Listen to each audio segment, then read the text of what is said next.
Hi, everyone. I'm Maureen Abbott, the manager for our e-mental health team at the Mental Health Commission of Canada.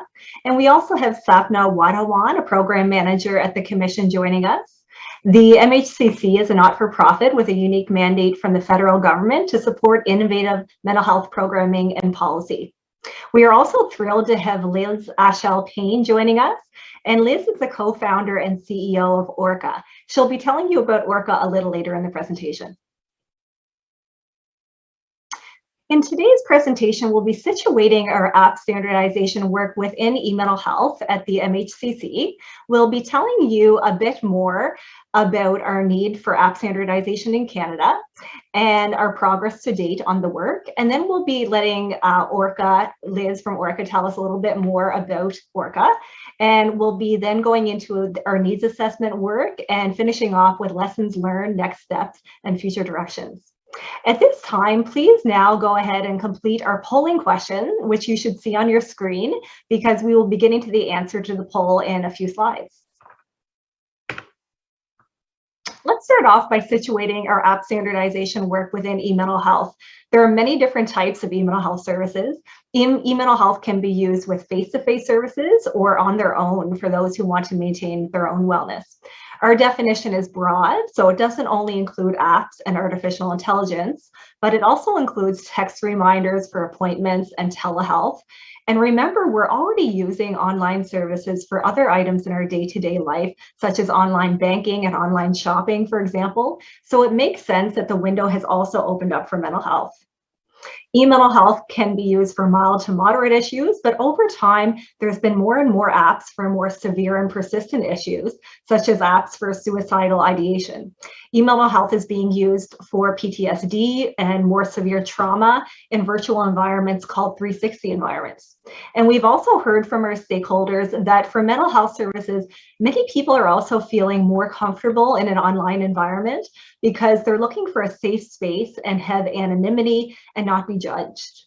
The MHCC has been in the space of e-mental health since 2014, and since then we have been developing many important e-mental health resources available on the MHCC website, and now we have an e-mental health team. And it was in 2020 that we more officially started our work on app standardization. Now turning to mental health apps specifically, there's been an increased use for mental health apps during the pandemic, and Orca from the UK has indicated a 6,500% increase in prescribing mental health apps during the pandemic. And although this data doesn't exist yet for Canada, Wellness Together Canada, which is the free mental health platform for Canadians during the pandemic, has indicated that many Canadians are preferring to use lower intensity mental health services during the pandemic, such as apps. And other stakeholders we have, like Kids Help Phone, have also indicated a large increase in their need for services, especially their texting services. It's unfortunate right now that anyone can access mental health apps in Canada, and we don't know if these apps are safe, quality, or effective. The number of stars that an app gets in the store does not correlate to its quality, safety, or effectiveness. And there has been even some cases where mental health apps have made errors and used the wrong crisis line number. It's critical that the content of the apps Canadians are using to improve their mental health services are high quality and evidence-based. And it's a huge gap right now that there is currently no standardization that exists in Canada for people using these services. Canada needs standards that takes a systems approach and incorporates the successes of all relevant assessment frameworks, as well as feedback from key stakeholders in Canada and internationally. And I hope you had the chance to see our polling question, because the answer is unfortunately 23 out of 700. In a recent review of the iTunes store, only 23 of 700 mindfulness apps provided mindfulness training or education, and only one was supported by empirical evidence. I would like for you now to consider what criteria would you include in standards for mental health apps in Canada. Reflect on this, and I invite you to add your thoughts on criteria into the chat. And thinking about this criteria for mental health apps is something that we got started on as well at the Commission through our two-pager. The work that we're currently undertaking with our app standardization actually builds from our work in 2016, when the MHCC and the Canadian Institutes of Health Research brought together a diverse group of stakeholders from across Canada to develop our app evaluation framework. And the framework sets out guiding principles to help the public make better informed decisions on selecting mental health apps. And you can access this framework as well via our website. We have our 5-year contribution agreement with Health Canada, and we will be working on app standardization up until 2026 and hopefully beyond for this work. So far, we've completed an environmental scan and a literature review of existing mental health app evaluation frameworks and assessment tools. This was used to inform our stakeholders and our next steps. Our national app forum took place in March 2021. And this forum brought together those with lived experience accessing mental health apps, providers, researchers, and app developers to discuss next steps forward around the standardization work. Then from the spring to the fall of this year, we engaged just under 200 of our stakeholders to determine the key elements of what national standards for mental health apps should look like in Canada. And we're at the point now where we have a very draft set of standards, and this is a huge milestone for us to get to this point. I'll talk more about our next steps later on, but I will first hand it over to Liz to talk more about ORCA.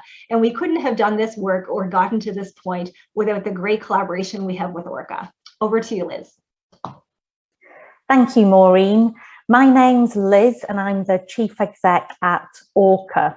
For those of you who don't know ORCA, ORCA stands for the Organisation for the Review of Care and Health Apps. And although we review and approve digital health technologies, actually our mission is to improve lives through digital health. So why is that so important?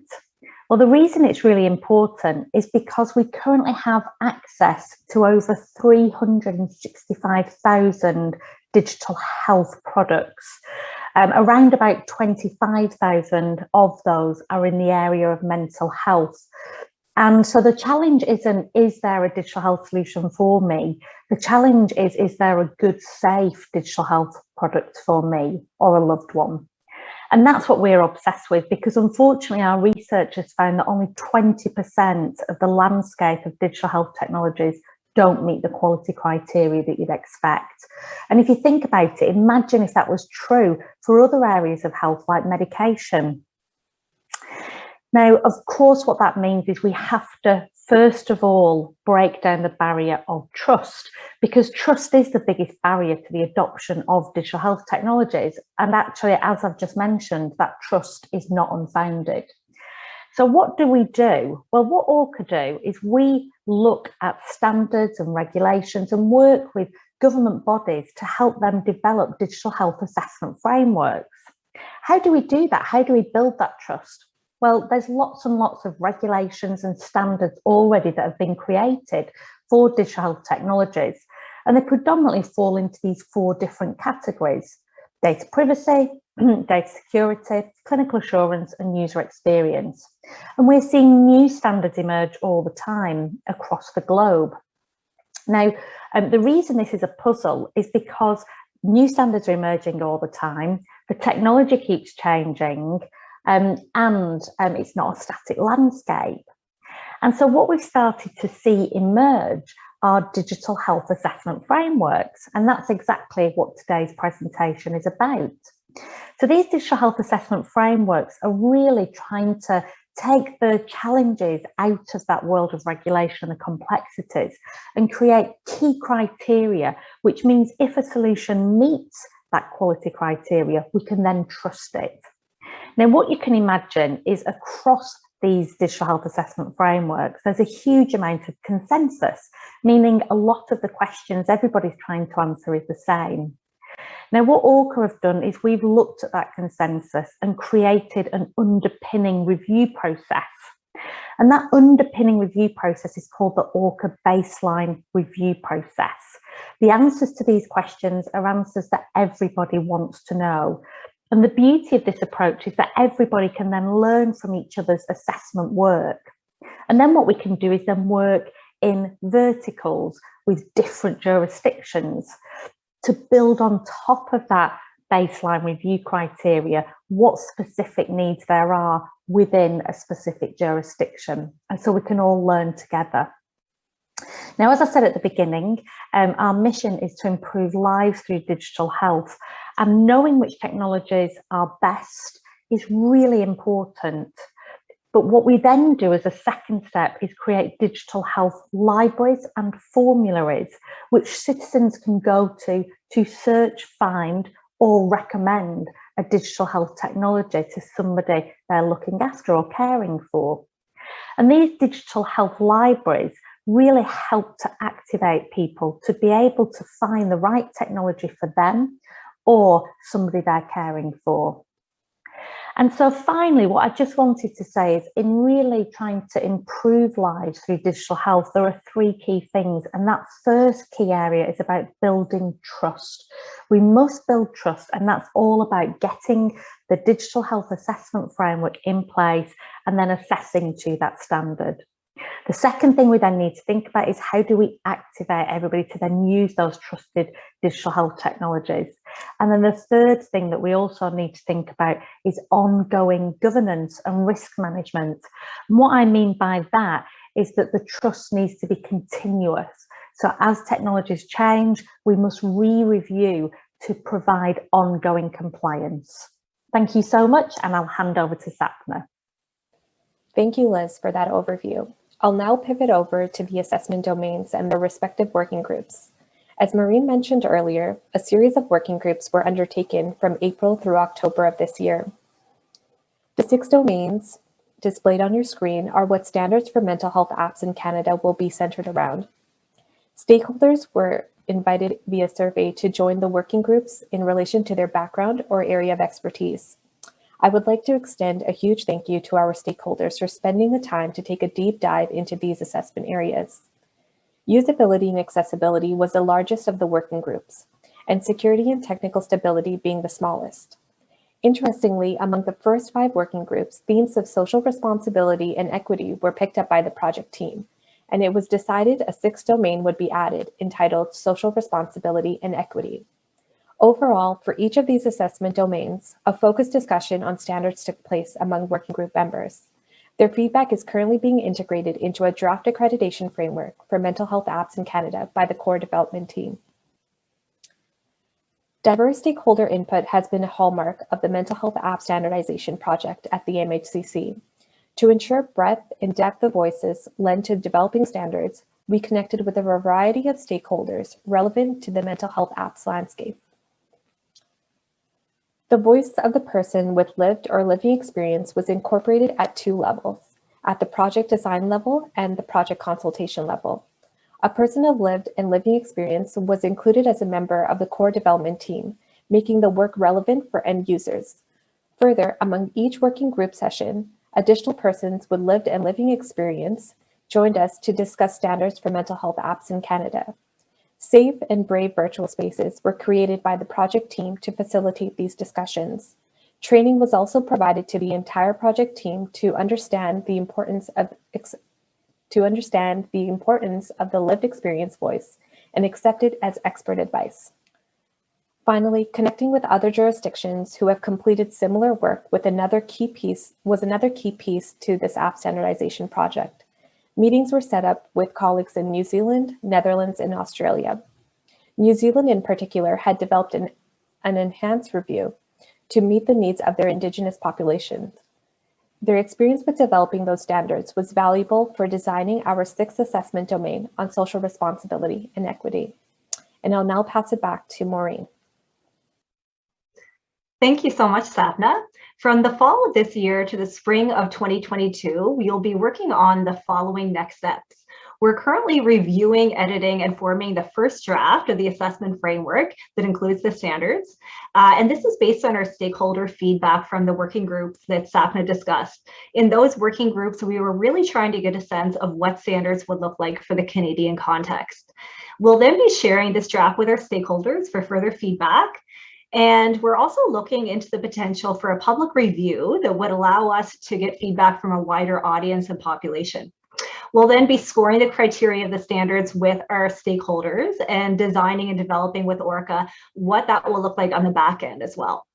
And also what the design for the assessment process will look like. And by the spring, we're hoping to get to the point where we can start testing how this process works with some early adopter apps. Throughout this entire process, we'll be engaging our stakeholders for input and validation. We do nothing alone, and there is no way we could build these standards without the critical input of our stakeholders. And on that note, if you would like to be included in our stakeholder list and have input into the standards and next steps, please do contact us.